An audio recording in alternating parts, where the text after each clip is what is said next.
Brooks Koepka blaming Brian Rolapp for a system that was built to make him fail would be one of the strongest claims we have heard in golf. Not because Kepka is new to criticism, but because the words, "the system was built to make me fail," would point to something much bigger than one bad result or one unhappy player. The question is simple. What exactly would make Kepka believe the system is working against him? That question matters because professional golf is changing fast. Decisions about fields, tour cards, scheduling, and the future structure of the game can affect every player, but not every player feels those changes in the same way. For a player like Kepka, the important part is not simply whether a new rule sounds good on paper. It is what that rule does when a player has to live with it every week. There is also another reason this story deserves a closer look. Brian Rolapp is now one of the main people connected with the PGA Tour's new direction, while players still have very different views about where that direction should lead. So, before we accept the strongest version of the story, we need to separate the real conflict from the headline. The real question is not whether Kepka is angry, it is what the system actually did to him. That takes us back to the changes happening around the tour. The field sizes are being reduced. Full field events are moving from 156 players toward 144, while smaller events are also becoming tighter. The number of fully exempt tour cards is being reduced from 125 to 100. For players near the top, that may sound like an administrative change. For players fighting for starts and status, it can be much more serious. Every lost place has a consequence. Fewer places mean fewer players get opportunities. Fewer fully exempt cards mean the line between security and uncertainty becomes much thinner. That is where the story becomes interesting for Koepka. His career has never been built around collecting easy weeks. His reputation came from major championships, pressure, and a willingness to say exactly what he thinks. That makes any serious criticism from him worth examining. Still, there is a difference between saying Kepka dislikes the direction of the tour and saying he has publicly proved that Brian Rolapp designed a system to make him fail. Those are two very different claims. The numbers explain the pressure. They do not yet explain Kepka's accusation. To understand that part, we have to look at why players have become so sensitive to changes in the first place. Professional golfers do not compete inside a simple ranking table. Their schedules, exemptions, points, starts, and access to events all connect. A change in one area can create pressure somewhere else.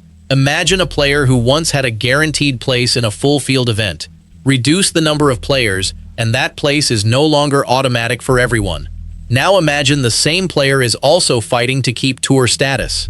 One change has become two problems. That is why players have questioned the explanation behind some of the new rules. The tour has pointed to issues such as pace of play and the need to improve the structure of events. Players do not always agree that those explanations solve the problems they experience.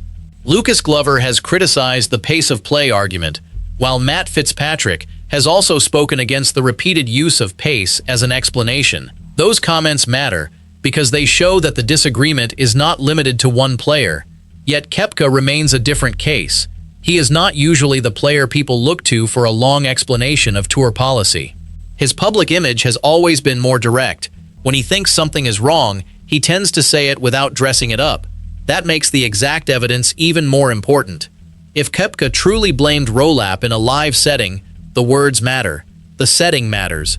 The question he was answering matters. Most of all, the exact wording matters. A headline can make a claim in 5 seconds. Golf needs evidence before we repeat it as fact. There is another part of the wider fight that shows why this matters. The future of the golf ball has already created one of the biggest disagreements in modern professional golf. The USGA and R&A have decided on a future rollback for elite competition. The change is designed to reduce how far the ball travels, with the stated goal of protecting courses and dealing with the distance gains of modern players. Players have not all agreed. Justin Thomas has attacked the decision. Bryson DeChambeau has also spoken very strongly against it. Rory McIlroy has taken the opposite view and has supported the idea. That split tells us something important. Golf's best players do not all agree on what the game needs. One player sees distance as part of progress. Another sees it as a problem for the future of courses. Another worries that changing equipment changes the game they spent their careers mastering. The same basic problem appears in the tour structure. The people running professional golf may see a system that needs to be changed. The players may see a system that controls their careers. Those two views can exist at the same time. That is why simply calling this a player revolt is not enough. We need to know which part of the system Kepka is actually objecting to. And there is one more reason his name carries weight. Koepka has already shown that he does not judge golf only by what looks good from outside. His career has been built around major championships, where small mistakes can change an entire tournament. He understands pressure better than most players. That does not automatically make every criticism correct. It does make his view worth hearing carefully. There is also a larger issue underneath all of this. What should professional golf reward? Should the system reward the players who perform best over a long season? Should it protect the biggest names? Should it give more players a chance? Should the tour make fields smaller to improve the product? Should established players have more security because they have already earned it? Those questions sound simple until the answer affects a player's career. That is where a policy becomes personal. The next question is who gains from the new structure and who loses his margin for error. For a young player, losing a place in a field can mean losing a chance to earn points. For an established player, losing guaranteed status can mean changing a schedule that was once secure. For a major champion, the issue becomes even more complicated. A player can have a huge name and still face the same system. That is one reason the phrase attached to this story is so powerful. The system was built to make me fail is not a normal complaint. It suggests intent.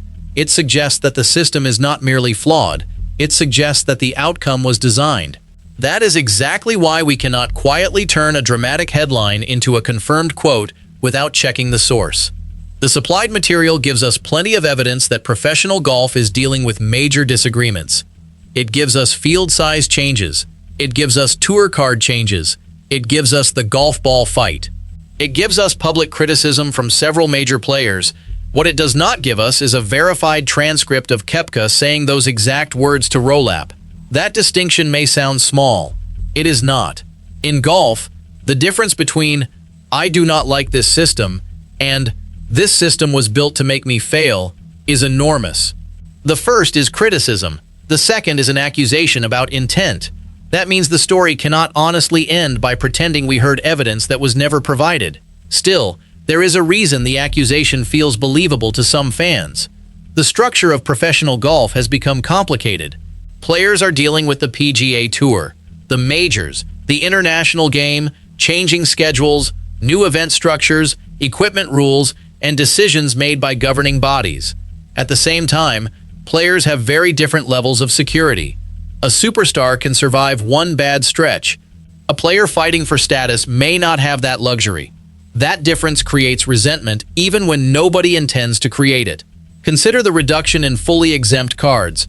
Going from 125 to 100 is not simply a number changing on a document. 25 fewer players have the same level of guaranteed security. For those outside the top group, every tournament becomes more important.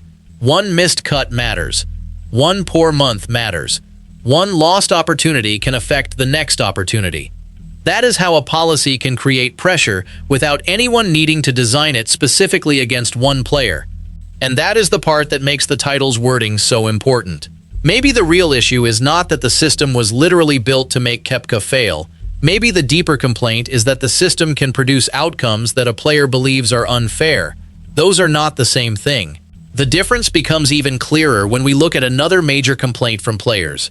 The fear that modern golf is becoming less about skill and more about decisions made away from the player. Scottie Scheffler has expressed frustration when course conditions and rules introduce too much randomness. At the 2025 PGA Championship at Quail Hollow, wet conditions and the decision not to use lift, clean, and place created problems for players dealing with mud on the ball. Scheffler's frustration was not simply about making golf easier, it was about fairness. A perfect shot can still produce a bad result when mud changes the flight. That idea connects to the wider debate. Players want difficult golf. They do not necessarily want random golf.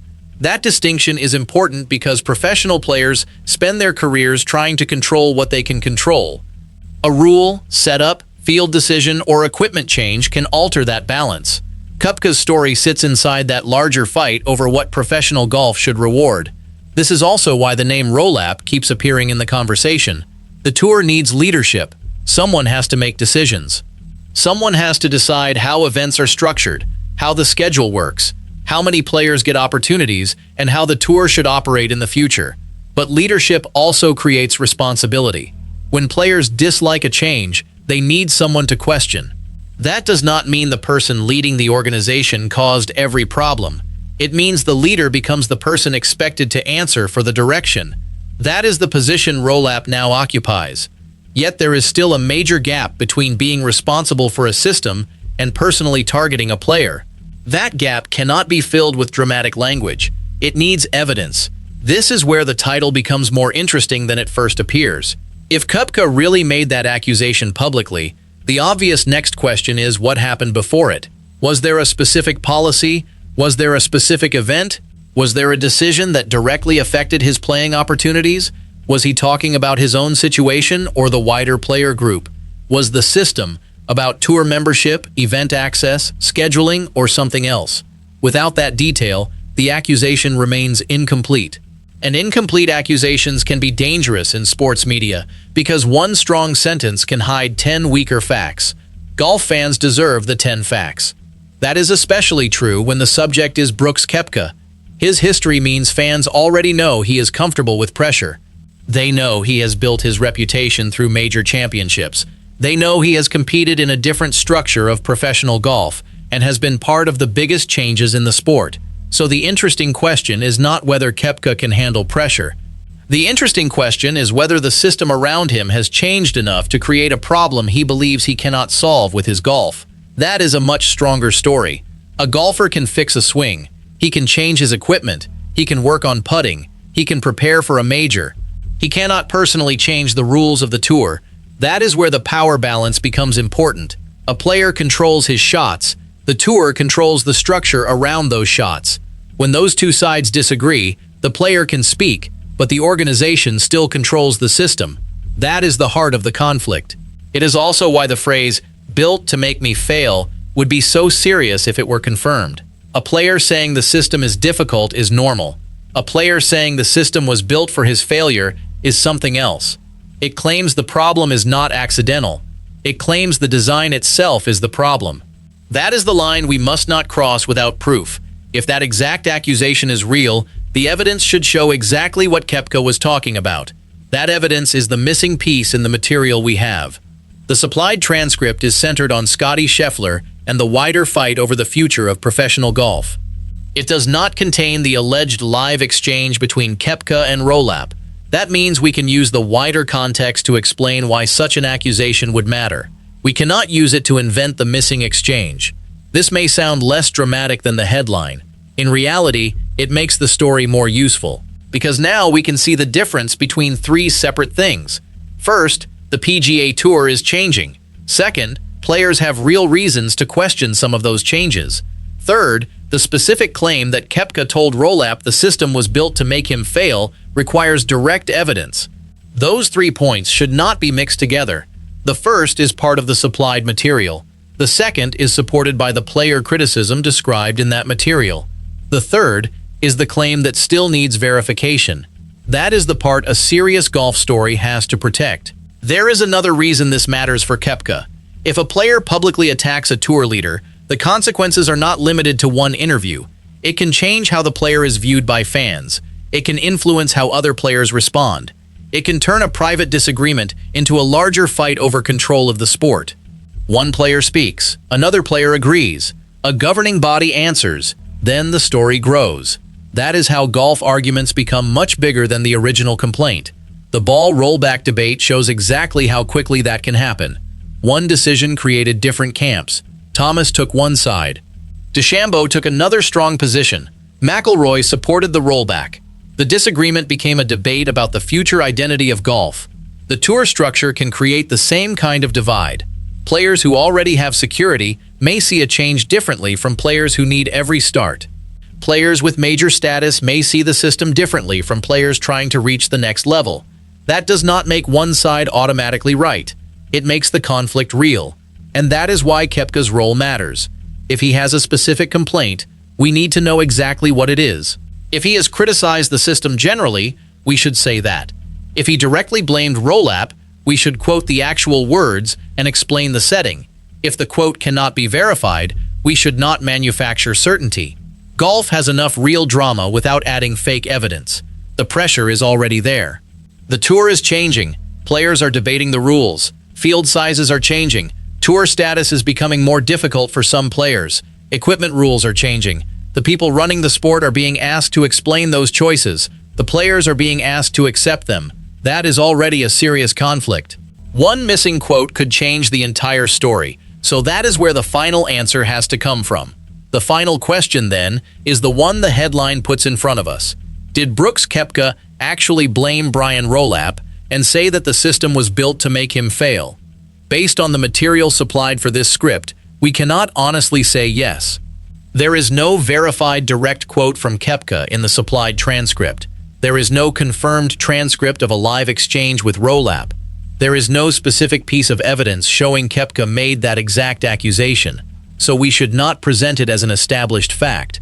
That does not mean the wider story is fake. It means the headline is stronger than the evidence we have been given. The real story is the growing disagreement over how professional golf should be run, who gets access to tour events, how much security players should have, and how much control players should have over the direction of their sport. Kepka is an important name in that conversation because of who he is and how openly he has spoken about golf in the past. Rolapp is important because he now represents the leadership side of the tour's changing structure. The conflict between players and management is real. The exact accusation in the headline still needs proof. That is the honest payoff. And there is a useful lesson in it for anyone following professional golf. Do not confuse a dramatic headline with the evidence underneath it. A field size reduction is real information. A change in tour cards is real information. Player criticism is real information. A direct accusation needs a direct source. That standard matters even more when the accusation involves one of the biggest names in golf. Because if Kepka really did say those words, then the next story is enormous. We would need to know what decision pushed him there, what Rolapp said in response, whether other players supported Kepka, and whether the tour had an answer. Those are the facts that would turn a headline into a major story. Until that evidence is available, the responsible conclusion is clear. The PGA Tour has a real fight over its future. Players have real concerns about the changes. Brian Rolapp is part of the leadership structure driving that new direction. Brooks Koepka may have strong reasons to challenge parts of the system. Yet the supplied material does not prove that he told Rolapp, "The system was built to make me fail." That sentence should remain a claim, not a fact. If you think the tour is changing too much, too fast, tell me where you draw the line. Subscribe for more golf stories that separate the real fight from the headline. The bigger battle in professional golf is not finished. The players still have to compete inside the system. The tour still has to defend its decisions. The governing bodies still have to explain changes that many players dislike. For fans, that means the next important story may not be about one angry interview at all. It may be about whether the people running professional golf can convince the players that the new system is actually fair. That is the question worth watching. The deeper issue is not one player complaining about a bad stretch.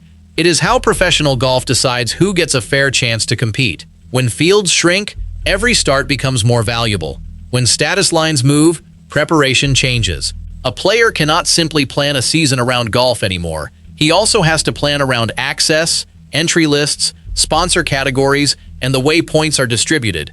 That kind of pressure does not always show up on a scorecard, but it affects decision-making all year. This is why the Kepka story cannot be treated as ordinary noise.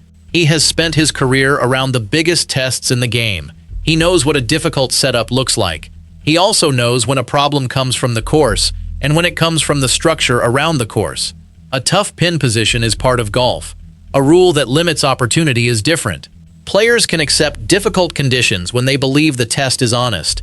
They become frustrated when they believe the test is uneven before the first tee shot. That distinction matters for the tour going forward. Leadership is not only about making bold changes, it is about explaining who those changes help and who they hurt. If the goal is a stronger product, the tour has to show that the product still rewards performance. If the goal is exclusivity, it has to accept that fewer doors will create more anxiety. Those are not small details. They are the foundation of a professional sports tour.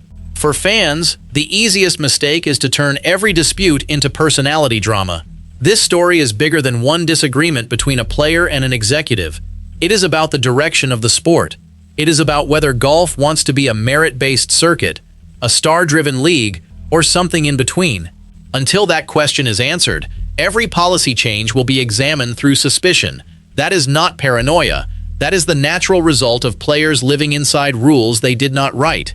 So the responsible takeaway is not that Kepka has proven intent. It is that the tour must answer the discomfort. If the system is fair, explain it clearly. If the system needs adjustment, admit it. The players deserve more than slogans. They deserve a structure that lets the best golf decide the outcome. This is the standard that should guide every decision.